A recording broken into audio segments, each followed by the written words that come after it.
Care school of excellence پنڈ سلطانی کی بچیوں نے کشمیر کی تاریخ پہ کوئی 2 منٹ کی ایک پریزنٹیشن تیار کی ہے جو بہت معلوماتی ہے۔ میں گزارش کروں گا کیئر اسکول آف ایکسیلنس کی انتظامیہ سے کہ وہ عائشہ نور اور لارا فاطمہ کو یہاں پہ بھیجیں، وہ پریزنٹیشن پیش کریں۔ Assalamu alaikum. Myself Ashnur from grade 10 from Care School of Excellence Pinsultani along with my brilliant classmate Lara Fat. Today we are here to describe the brief history of occupied Jammu Kashmir in this graceful event. آج وہ کشمیر ہے محکوم و مجبور و فقیر، آج وہ کشمیر ہے محکوم و مجبور و فقیر، کل جسے اہل نظر کہتے تھے ایران صغیر۔ حاضرین مکرم، مظلوم خطہ کشمیر تاریخی اعتبار سے دنیا کے ان چند علاقوں میں شمار کیا جاتا ہے جہاں سب سے زیادہ جنگیں لڑی گئی، تخت توڑے گئے اور بغاوتیں برپا ہوئیں۔ صدیوں تک یہ خطہ حکومت کی آماج کا رہا، اس کے بعد ایک عرصے تک ہندو راج کے یہاں حکمران رہے۔ یہاں اسلام کا نور مسلمان صوفیہ کرام کے توسط سے پھیلنا شروع ہوا۔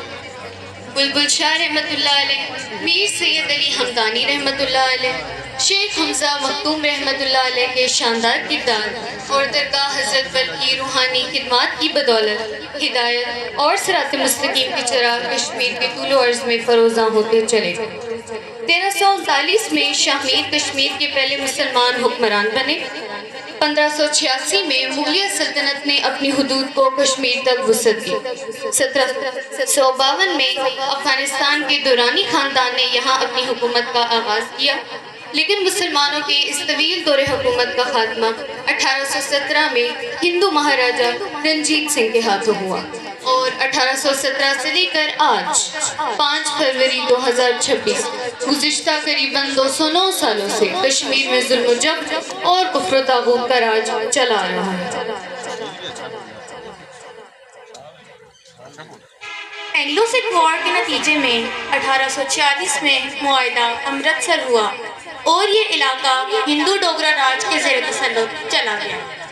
ایسٹ انڈیا کمپنی نے ڈوگرا راج کے بانی مہاراجہ گلاب سنگھ کے ہاتھ اس علاقے کی تقدیر 75 لاکھ نانک شاہی میں گروی رکھ دی۔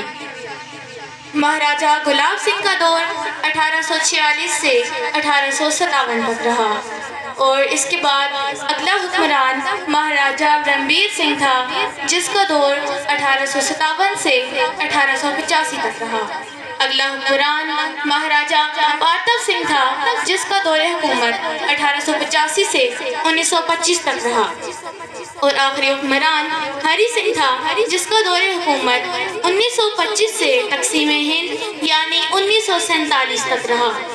ڈوگرا راج مسلمانوں کے لیے بدترین غلامی، اذیت، بے بسی اور جبر و استبداد کا دور تھا۔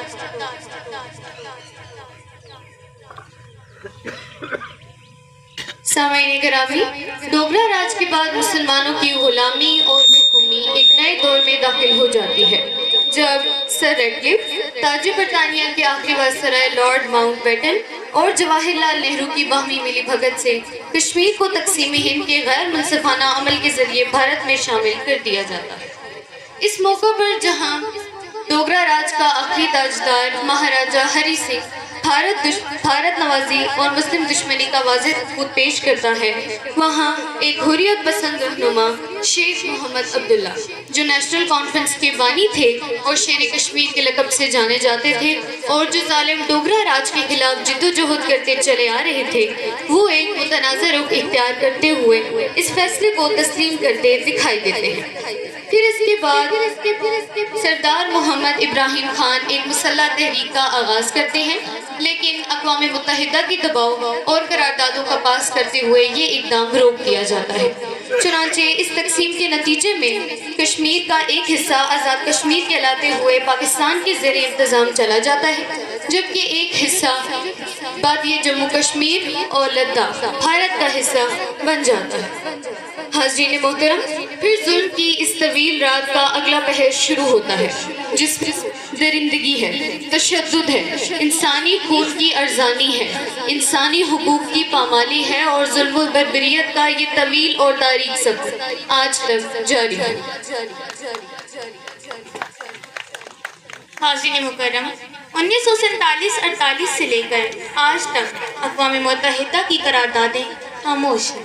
مقبوضہ کشمیر کے مسلمان آزادی اور خود مختاری کی بھیک مانگ رہے ہیں، مگر اقوام متحدہ کے اجتماعی ضمیر سے لے کر امن، جمہوریت اور انسانی حقوق کے عالمی ٹھیکیداروں تک عدل و انصاف اور امید کی کوئی کرن پھوٹتی دکھائی نہیں دیتی۔ اب میں تحریک آزادی کشمیر کے چند نمایاں کرداروں پر مختصر روشنی ڈالتے ہوئے اجازت چاہوں گی۔ یہ میر وائس مولوی محمد فاروق ہیں، جو اسی جدوجہد میں 1990 میں اپنی جان سے ہاتھ دھو بیٹھے۔ یہ بزرگ رہنما سید علی گیلانی ہیں، جو ساری زندگی کشمیر کی خود مختاری اور آزادی کے لیے لڑتے رہے۔ یہ جموں و کشمیر لبریشن فرنٹ کے بانی مقبول بٹ شہید ہیں، جنہیں 1984 میں تہاڑ جیل میں پھانسی دی گئی۔ یہ یاسین ملک ہیں، جن کی قربانیاں بھی لازوال اور بے مثال ہیں۔ یہ برہان وانی ہیں، جو 2016 میں شہادت پا گئے، اور یہ افضل گرو ہیں، جو 2013 میں اس مقدس مشن میں کام آئے۔ یہ اشفاق مجید ہیں، جو 1989 میں شروع ہونے والی مسلم جدوجہد کے مرکزی کردار ہیں۔ ایسے سینکڑوں نہیں بلکہ ہزاروں کردار ہیں جن کا مکمل احاطہ کرنا ممکن نہیں۔ دعا ہے کہ اللہ پاک مقبوضہ کشمیر کے بے کس مسلمانوں کو جلد آزادی کی نعمت سے سرفراز کرے۔ آمین ثم آمین۔